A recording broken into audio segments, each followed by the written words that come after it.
पक्षी अंगणी उतरते ते का गुंतवणी राहते तैसे असावे संसारी जोवरी प्राचीनाची दोरी वस्ती कर वस्ती आला वस्ती कर वस्ती आला प्रातःकाळी उठून गेला तैसे असावे संसारी जोवरी प्राचीनाची दोरी महायोग पीठे तटे भीमरत्यं परम पुंडरीकाय दातुं मुनीन्द्रं समाधिष्ठतिष्ठन्तमानन्दकन्दं परब्रह्मलिङ्गं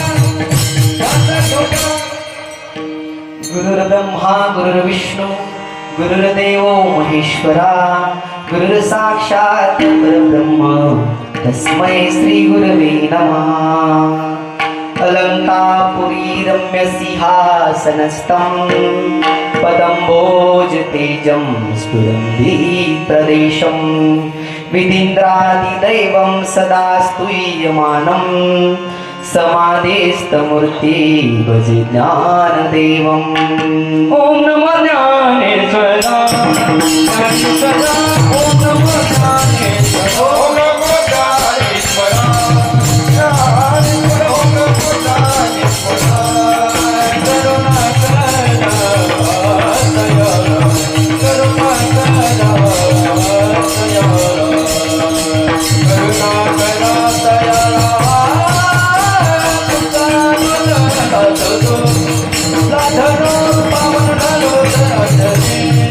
करुणा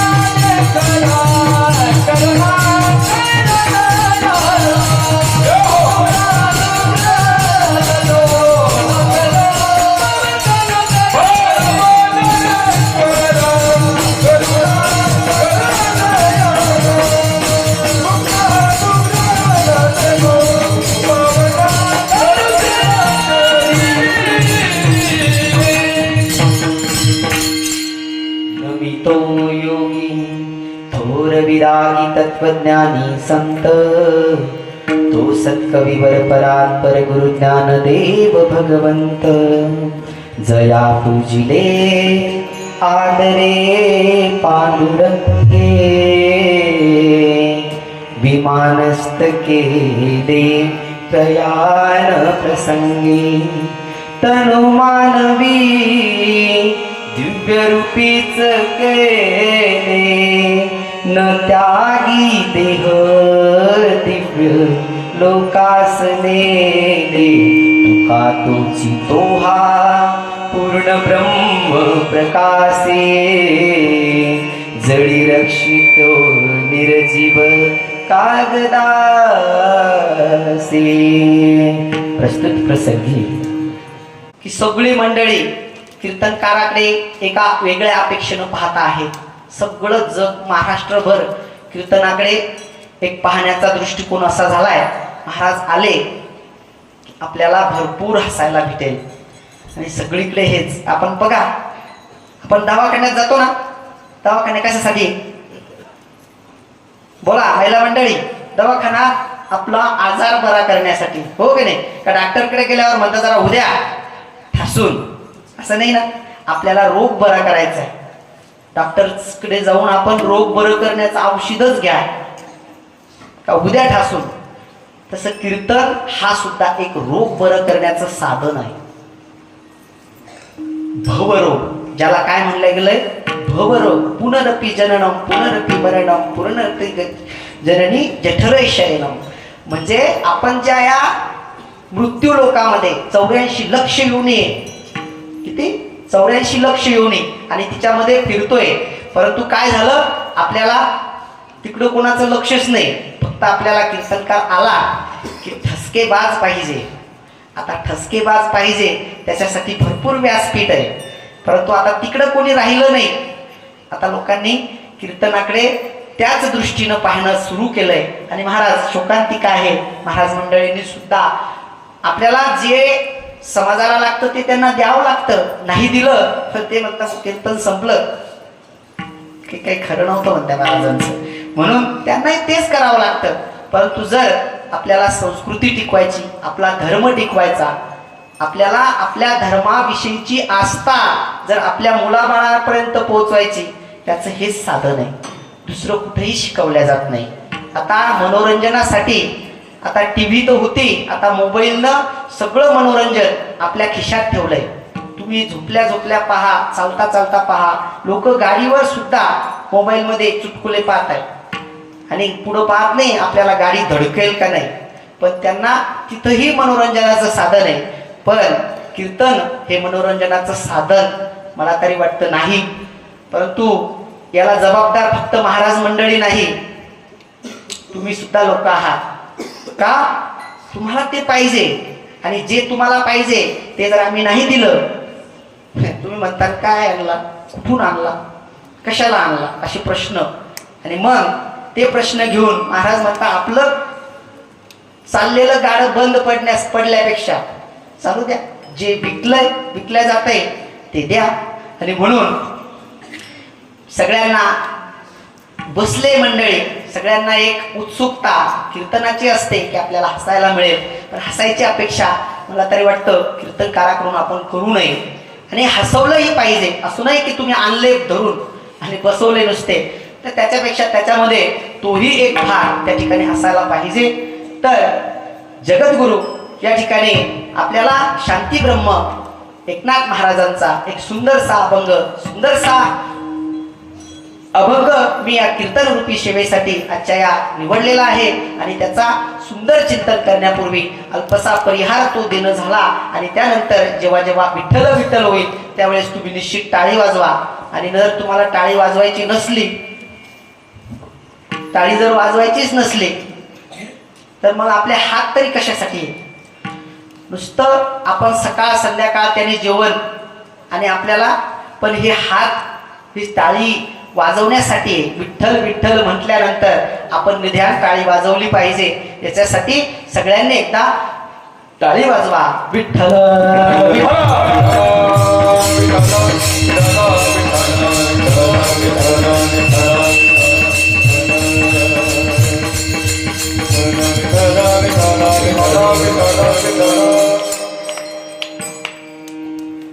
अभंगाचा थोडक्यात भावार्थ नाथ महाराजांना सांगायचंय, आपण जीवन जगत असताना पक्षी ज्याप्रमाणे जीवन जगतो आणि पक्षी जसा आपलं जीवन कर्म करतोय त्याप्रमाणे आपण जीवन जगावं.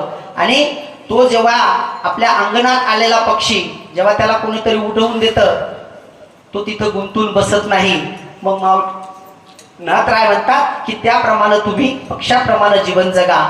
आणि तेही आपल्याला जर पक्षी नाही पाहायला मिळाले तर माऊली म्हणतात किंवा नाथराय म्हणतात की तुमच्याकडे आलेला पाहुणा जसा एक दिवस आला, सकाळी उठून जातो, प्रातःकाळी उठून गेला. आणि मग हे सगळं घडण्यासाठी नाथरायाने सांगितलं, शरण एका जनार्दनी ऐसे असता भय कवने. म्हणजे आपल्याला जर गुरुचा ज्ञान मिळालं, गुरुचा अनुग्रह मिळाला, गुरुचं सानिध्य मिळालं, गुरुची आपल्यावर कृपा झाली तर या संसारातून तरुण जाणं, जसं पक्षाप्रमाणे जीवन जगणं नाथरायाला अपेक्षित आहे, तसं आपण जीवन जगून या संसार सागरातून तरुण गेलं पाहिजे. असा हा अभंगाचा सरळ भावार्थ.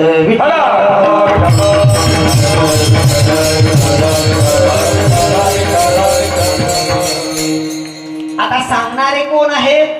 शांती ब्रह्मनाथ महाराज. कारण आता बऱ्याच ठिकाणी असं होतं, सांगणारे मंडळी नुसतंच सांगताय. साखर खाऊ नको, त्याने काय होतं? जंत होतात. अहो पण साखर खाऊ नको हे सांगणारा जर साखर खात असेल तर कसं जमेल? ते शक्य नाही. त्याच्यासाठी सांगणारा कोण आहे? मग नाथरायांचा आपल्या सगळ्यांना परिचय. नाथरायांना किती कष्ट झाले हे कुणाला सांगण्याची गरज नाही. अहो नाथरायांचं जीवन एवढं दुःखमय, एवढं कष्टमय. आणि बघा तुम्ही, जिथं जिथं ज्यांचं ज्यांचं चांगलं चाललंय तिथं लोकांना अजिबात बरं वाटत नाही. नाथरायांचं जीवन हे अगदी स्वच्छ गंगेसारखं निर्मळ, आणि त्या गंगेवाणी निर्मळ असलेल्या नाथरायांना कुठंतरी बदनाम करायचं आणि त्यांचं असलेलं शांतीचं स्वरूप याला कुठंतरी भंग करायचं. त्याच्यासाठी प्रयत्न. आता पहा, एखाद्याचं गावात चांगलं चालू असलं, आता लांब जायचं काही गरज बी नाही. आता सगळ्या महाराष्ट्रभर ज्या व्यक्तीनं अखंड महाराष्ट्रामध्ये एक आंदोलन उभं केलं, ज्याचं तुम्हाला आम्हाला सगळ्यांना स्मरण आहे, जरांगे पाटलाचं उदाहरण आहे. जरांगे पाटलाचं उदाहरण आहे. माणूस अहो कुठं झुकला नाही, कुठं वाकला नाही, अनेक प्रयत्न झाले, आणि आता कशानंही तो माणूस जेव्हा झुकत नाही तेव्हा दुसरं सगळ्यात मोठं षडयंत्र रचलं जातं, ते बदनामीचं. आणि त्याच्यामध्ये काही आमच्यासारखे म्हणा, आमच्यासारखेच म्हणा, दुसऱ्याला कशाला नाव ठेवा, आमच्यासारखे उभे करून दिले त्यांच्यावर भुंकायला. त्यांना खरं म्हणलं तर महाराज म्हणायला लाज वाटते, परंतु काय म्हणतात, ज्याला डर नाही त्याला कर नाही, त्याला डर कशाला? हो, तो माणूस अगदी गंगेसारखा निर्मळ स्वच्छ, आणि मग त्याच्यावर सूर्यावर थुंकल्यानं काय, सूर्यावर आपला थुंका जाणार आहे, तो आपल्याच तोंडावर येतो. आणि मग त्यांना बदनाम करण्याचं षडयंत्र झालं, आणि मग बघितलं की जनता तर आजही त्यांच्याच पाठीमागं आहे. जर तुमचं कार्य इमानदारीचं असेल, भगवंत तुमच्या पाठीमागं उभा राहिल्याशिवाय राहत नाही. आणि आज मी निश्चून सांगतो, जरांगे पाटलाच्या पाठीमागं भगवान पंढरीश पांडुरंग परमात्म्याची त्या ठिकाणी शक्ती आहे, आणि निश्चित तो योद्धा हा त्या ठिकाणी आपल्या सर्व मराठा बांधवांसाठी, नवे नवे सगळ्या समाजासाठी तो लढतो आहे. आणि अगदी कसा लढतोय, अगदी निस्वार्थ. अहो जर ठरवलं असतं कोट्यावधी रुपये, कोट्यावधी गंज पडला असता, पण नाही, पैशाचा गंज नको. अहो जेसीबीतनं फुलं टाकणं चालले, 10 लोक फुलं हटवण्यासाठी आहे. फुलं हटवण्यासाठी 10 लोक आहे. पैसे देऊन कोणी फुलं टाकत नाही. द्या एखाद्याला, कोणी आहे का पैशावाला? सगळ्यात गावातला मोठा पैशावाला घ्या आणि त्यांनी सांगा, चला मला आज काय करा, तुम्ही सगळे जेसीबी लावा, मी तुम्हाला लाख रुपये देतो. कोणी रिकामं नाही. पण नुसतं जरांगे पाटील येत आहे तर आज नुसती लाखोची लाईन लागते, आणि 2 माणसं त्यांच्यावरची फुलं झाडण्यासाठी ठेवावं लागत आहे. हे कोणाला शक्य नाही. नाथ महाराजांचं जीवन बघा कसं होतं. नाथ महाराज हे शांतीचे सागर म्हणले जातात, शांतीचं सागर. आणि मग ते नाथ महाराज जेव्हा या काही लोकांना तथाकथित आजही महाराज आजही चांगले लोक आहे, आणि तेव्हाही चांगले होते, आणि तेव्हाही दुर्जन होते, आणि आजही दुर्जन आहे. फक्त स्वरूप बदललं नसता आजही दुर्जन आणि सज्जन. म्हणजे एक जी रावणाची नगरी होती तिच्यातही एक बिभीषण होता, जो त्या रावणाच्या लंकेत सुद्धा राम राम करणारा, आणि रामाची अयोध्या त्याच्यातही माऊली एक मंथरा निघाली. भगवान श्रीरामाचा राज्याभिषेक, उद्या सकाळी राज्याभिषेक व्हायचा. मंथरानं सगळा राज्याभिषेक राहिला बाजूला, आणि त्यांचा मग चाललाय रडारडीचा सोहळा. आणि मग तसं नाथरायांना त्यांची शांती भंग करण्यासाठी यवनाला पैसे दिले, आणि त्यांना राग आणा. नाथरायांना राग येतो का नाही, का कसा येत नाही, त्याच्यासाठी त्यांनी यवनाला पैसे दिले आणि पैसे देऊन राग आणण्यासाठी एक यवन त्यांच्यावर. नाथ महाराजांचा नित्यक्रम सकाळी गंगेवर जायचं, स्नान करायचं आणि नित्यक्रम करायचा. सकाळी गंगेवरून जेव्हा नाथ महाराज घरी येत आहेत तर तो यवन त्याच्यावर थुंकतोय. नाथ महाराज पुन्हा जात आहे, पुन्हा गंगेवरती स्नान करताय, पुन्हा तो थुंकतो, पुन्हा नाथ महाराज गंगेवर जातात आणि असं एकदा नाही दोनदा नाही, थुंकता थुंकता त्याच्या तोंडातला थुंका संपतोय. पण नाथ महाराजांची शांती भंगत नाही. अखेर तो शरण येतोय, मला माफ करा. नाथ महाराज म्हणतात तू केलाच काय गुन्हा की तुला माफ करू? गुन्हाच नाही तर माफ काय करू? तुझ्यामुळं मला गंगेचे 108 वेळा स्नानाचं पुण्य मिळालं. आणि नाथ महाराजांची शांती भंगली नाही. असे नाथ महाराज या अभंगातून तुम्हाला आम्हाला या संसार सागरातून तरुण जाण्यासाठी आपल्याला जीवनामध्ये सगळ्या गोष्टी मिळत आहेत. सगळ्या मिळूनही आपल्याला फक्त दुसरा सुखी आहे. आता तुम्ही पहा, एक मित्र आहे, माझाच मित्र आहे, त्याच्याकडे सगळं आहे. घर आहे, गाडी आहे, बंगला आहे, बायको आहे, पोरं आहे. मी एक दिवस सहज त्याच्याकडे गेलो. म्हणलं चला, बरेच दिवस झाले संभाजीनगरला जाणं झालंच नाही, चला आपल्या मित्राला भेटून येऊ. सगळं वैभव दिसतंय, मजेत आहे. घरात आपण पाय टाकतो न टाकतो. आता घरात जर गृहमंत्र्याचं चालत असलं, चालतं का तुमच्याकडे? गृहमंत्री समजतं का? नाही? हा, महिला मंडळीचं जर घरात चालत असलं, आणि आता जवळजवळ सगळ्यांकडे महिला मंडळींचंच चालतं, चालावं, पण त्याला कुठेतरी काहीतरी थोड्याफार मर्यादा असाव्या. का तर जिथं उंबरठ्याच्या बाहेर पुरुषाचं धकावं तिथं पुरुषाचं चाललं पाहिजे. नाहीतर सगळ्याच ठिकाणी जर तुम्हीच लुडबुड करत असला तर आपल्या माणसाला समाजात खाली पाहावं लागतं. मी गेलो, मला वाटलं आता मी लई दिवसानं आलोय, आपल्याला काहीतरी पाहुणचार होईल, चहा पाणी होईल. मी गेलो, बसलो. चला 5 मिनिटं झाले, 2 मिनिटं झाले, 10 मिनिटं झाले, काही विचारणाच, चहा पाणी थांबणार आहे का नाही काय? मी म्हणलं काय बाबा, मी लई दिवसानं आलोय. त्याचं तोंड पडलंय, अगदी पडलंय, सगळं वैभव छान आहे, तोंड पडलंय. पण तो काय म्हणतोय, मी राब राबतोय, सगळं उभं केलंय, सगळं जे हवं नव्हे ते सगळं त्यांना देतोय. पण घरी आलो की मला जे पाहिजे ते दिलं नाही, म्हणून तोच रुसवा फुगवा.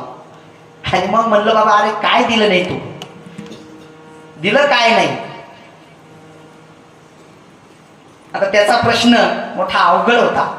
म्हणला मला पगार आहे 25,000 आणि ही म्हणते मला 50,000चा हार द्या. आता मला 25,000मध्ये सगळं घर चालवायचं आणि 50,000चा हार हिला कुठून करून देऊ? आणि मग दररोज माझी आणि तिची आता काय चालते, कटकट. आणि मग म्हणलं हे वैभव, म्हणलं याला काडी लावा. काडी लावा का तर त्या घरात अजिबात सुख नाही, समाधान नाही. मग मला वाटलं आता आपण किती वेळ बसलो तर आपल्याला काही इथं साध्य होणार नाही, आणि मग आपण निघलेलं बरं. मग निघता निघता मधून आवाज आला, महाराज थांबा थांबा, चहा उकळतोय. म्हणलं 1 तास झाला, चहा उकळायला तुमच्याकडे किती वेळ लागतो? महिला मंडळ 1.5 तास.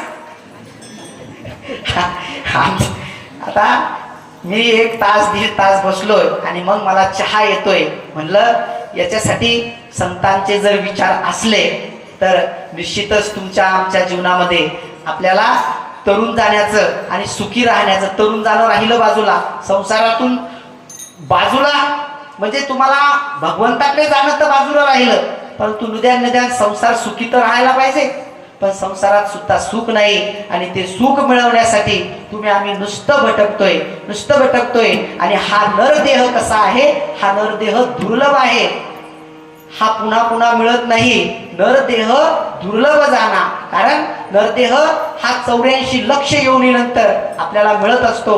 आणि नरदेह मिळाल्यानंतर जर आपण भजन करूत नसो, नाही तरी गेला जन्म माया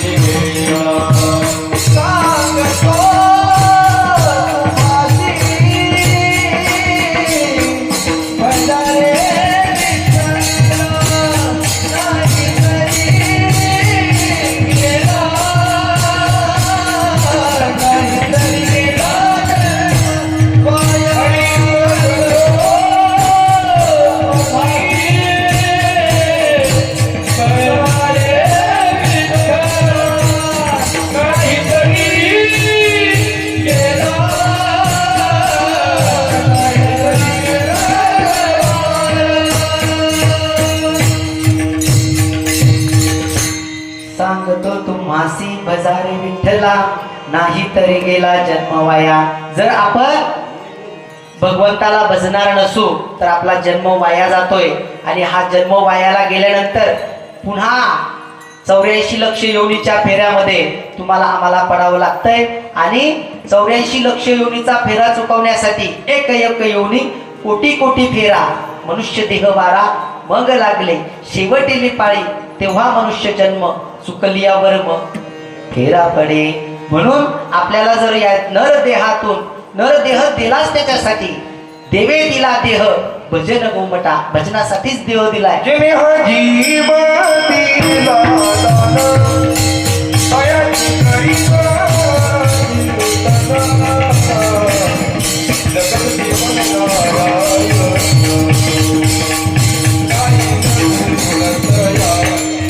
जिने हा जीव दिला दान, दयाची करी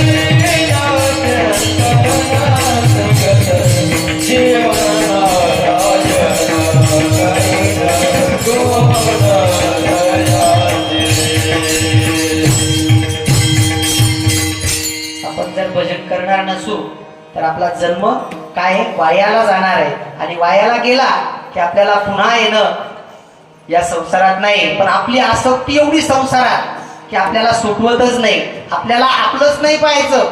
एक जण खूप मोठा श्रीमंत पण तरी तो दुःखी होता, खूप दुःखी. आता त्याला कोणीतरी विचारलं, अरे बाबा तू एवढा श्रीमंत, त्याच्याकडे त्याच्या 21 पिढ्या बसून खातील एवढी त्याच्याकडे श्रीमंती, 21 पिढ्या. आणि मग आता काय पाहिजे आणखी? 21 पिढ्या काहीच काम नाही केलं तरी तो बसून खाईल अशी त्याच्याकडे संपत्ती. जसं आता आम्ही पाहतोय महाराज अंबानीच्या मुलाच्या लग्नाला खर्च किती म्हणे? आपलं जेवढं बजेट आहे भारताचं त्याच्या अर्ध बजेट एवढा खर्च अंबानीच्या मुलाच्या लग्नाला. असा तो श्रीमंत आणि तरी तो उदास. मग त्याला कोणीतरी विचारलं, का बाबा तू उदास आहे एवढा? 25 पिढ्या तुझ्या बसून खाणार आहे. तो म्हणला माझ्या 26व्या पिढीचं कसं होईल? आता मला सांगा, ह्याच्या 25 पिढी बसून खातील एवढा आहे, पण चिंता त्याला 26व्या पिढीची. म्हणून नाथराय म्हणतात की तुम्हाला संसार करताना तुम्ही सगळं करा, पण जर तुम्हाला हा संसार सोडायचा वेळ आली तर कसा सोडा? अभंगाचं पहिलं.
नाथ महाराज म्हणतात जीवनात जगायचं आणि जेव्हा जायचा वेळ आला तर तुम्ही कसं निघा? पक्ष्याप्रमाणे.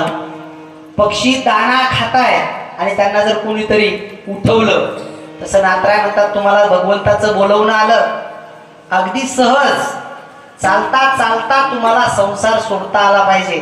अगदी टाचा घासून जाण्याची सवय आपल्याला आहे. का? आपला मोह सुटत नाही. आणि जिथं मोह सुटत नाही, आणि पहा तुम्ही संसारात दुःख सगळी मोहानच आहे. बायको आपली जी बायको आहे आपलीच असते ना, ती लोकांची नाही. पण तिचा सुद्धा मोह जर वाढला तर ती आपल्याच नवऱ्याला शिव्या घालायला लागते. याला कटाळे म्हणते यार. अरे बाबा, आपल्या आवाक्यात मोह ठेवा, कटाळायची गरज नाही. पण आता काय झालं? अपेक्षेच्या पेक्षा, म्हणजे आपल्याजवळ जे आहे त्याच्यापेक्षा जास्त अपेक्षा, हावऱ्या रोग ज्याला मानला जातो. अगदी जायचा वेळ आला तरी त्यांची हाव संपत नाही. सगळ्यांना परिचित दृष्टांत आहे. म्हातारा अगदी जायला आला, 3 मुलं आहे,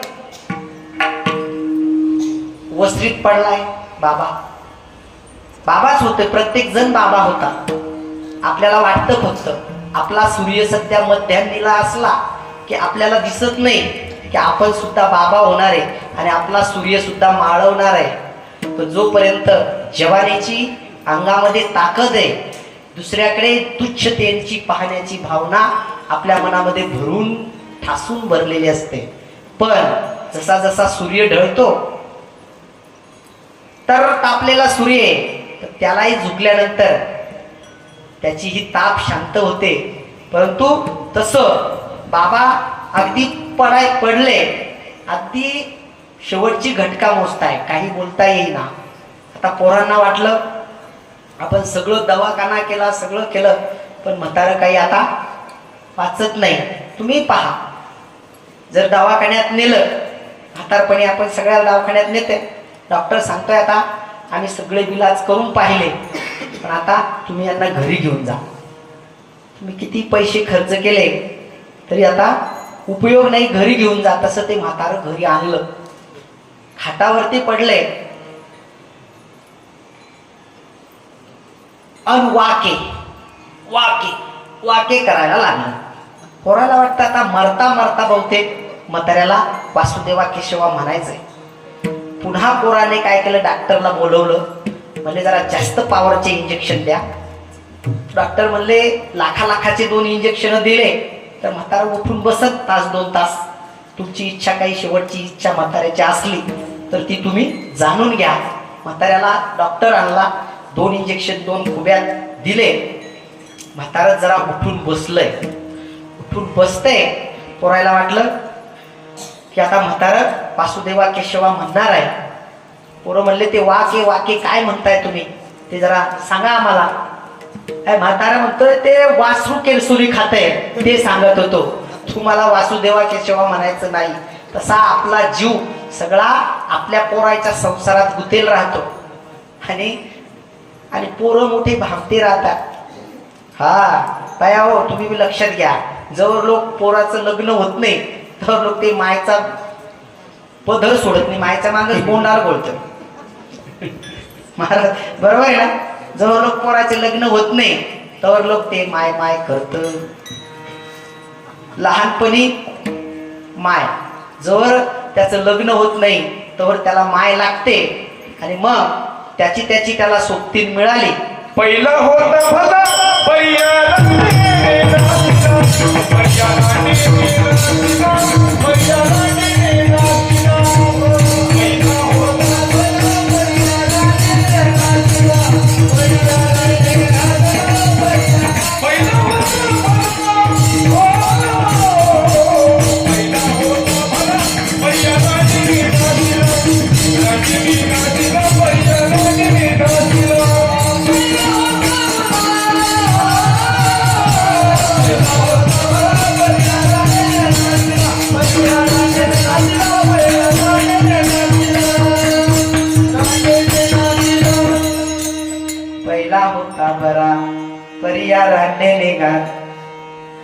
फार विचित्र शब्द आहे. आणि एक तर नाथ महाराजांची शिवी यायची, काय माय होती गेली भूतापासी नाम नाही मुखासी अरे मुढा.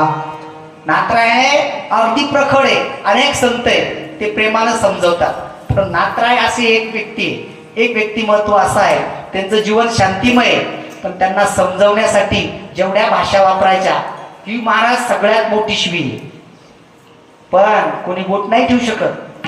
नाथ महाराजांचं जीवन एवढं सुंदर संपन्न आहे, त्यांच्या जीवनाला कोणी बोट ठेवत नाही. परंतु आपला विषय काय चालला होता जोपर्यंत, आणि तुम्हाला वाटेल आमच्यावरच घेते बाबा, तसं नाही, वस्तुस्थिती सांगतोय. आणि आपण सगळे आता काय करतोय माहिती का, सगळी सुरुवात इथूनच होते. आपण मुलीला वर शोधताना, धमाल साहेब, आपण गेलो पोरगी पाहायला, सगळ्यात पहिला प्रश्न असतो मुलाला भाऊ किती, एकटा असेल तर चांगलं, मायबाप नसतील तर अतिउत्तम, आणि तो जर मुंबई पुण्याला राहत असेल तर मग अतिउत्तम. नंदन जावा भावा याचं काही कटकट नको, माणूस कामाला आणि बरी घरी. आपली सुरुवात पहा कुठून झाली. पूर्वीची संस्कृती काय सांगत होती, आई आपल्या मुलीला शिकवत होती भाकर थापायची. आता जर महाराज एक दिवस असं झालं, आमच्याकडे 2-3 महाराज मंडळी आले. आता महाराज म्हणलं की महाराज लोकांना बऱ्याच ठिकाणी बाहेर गेलं, आमचं बऱ्याच वेळेस ठिकाणी भांडण होतं महाराज. साऊंड सिस्टम, आता साऊंड सिस्टम वाल्यांचं नाव घ्यायचं राहिलं बरं का, कारण अगदी उत्तम साऊंड सिस्टम आहे. महाराजांसाठी एकदा टाळी वाजवा. कारण साऊंड सिस्टम जर चांगली नसली, कुंका तर त्याच्यामध्ये महाराजाचं लक्ष तिकडे आणि तुमचं लक्ष इकडे.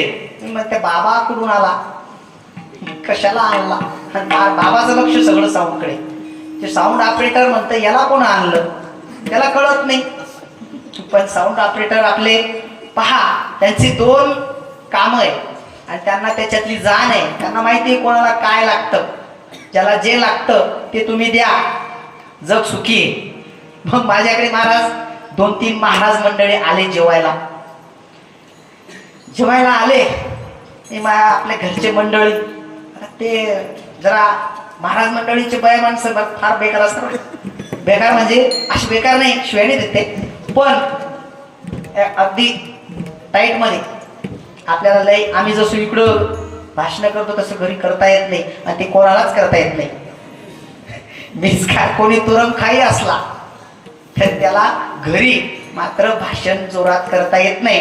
मी म्हणलं महाराज आले, आम्ही आता आमचं भांडण साऊंडवाले आणि एक वरणासोबत असतं. महाराज जिथं जा तिथं वरण आमच्या पाचीला पुजलेलं असतं, तसं ते वरण खाऊ खाऊ कटाळलंय. महाराज आहे, तिला म्हणलं बाजरीच्या भाकरी आणि काहीतरी झणझणीत जेवायला करा.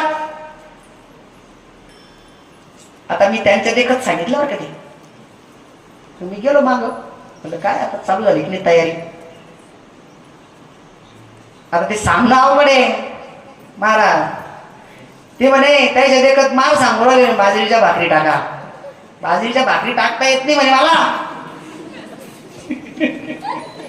म्हणलं आता ऑर्डर द्याव, हॉटेलमध्ये ऑर्डर द्याव महाराज. आता म्हणलं झोमॅटोवर ऑर्डर देऊ आपण, पण झोमॅटोवर भाकर भेटत नाही, तिकडे पिझ्झा भेटतो, बर्गर भेटत. आता मग आमची आई गेली होती बाहेर. मी म्हणलं आता मी आईला शोधून आणतो. शेवटी आलं की नाही आईचं काम. पुन्हा विषय तिथं झाला. माणूस फक्त आईला कवर पाहतं, आपलं काम पडलं की आणा धरून लग्न झाल्यावर बरं का. मग आईला म्हणलं आई म्हणते तुम्ही मला द्यायचं. अरे म्हणलं तरी महाराज मंडळी आले, तू तरी नको माझी त्यांच्या देखत. महाराज म्हणजे आपली सुरुवात कुठून आहे, आपल्याला आपल्या मुलींना आई शिकवत होती. पहिले घरात स्वयंपाक नाही आला तर सासू पहिले काय म्हणत होती, तुझ्या आईने हे शिकवलं का.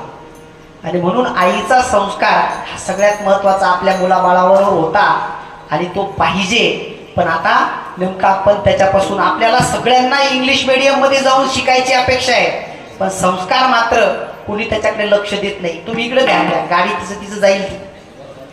वराड आलं हा येऊ द्या, वराड मंडळी घेऊन बसा, वराड बी येईल इकडंच.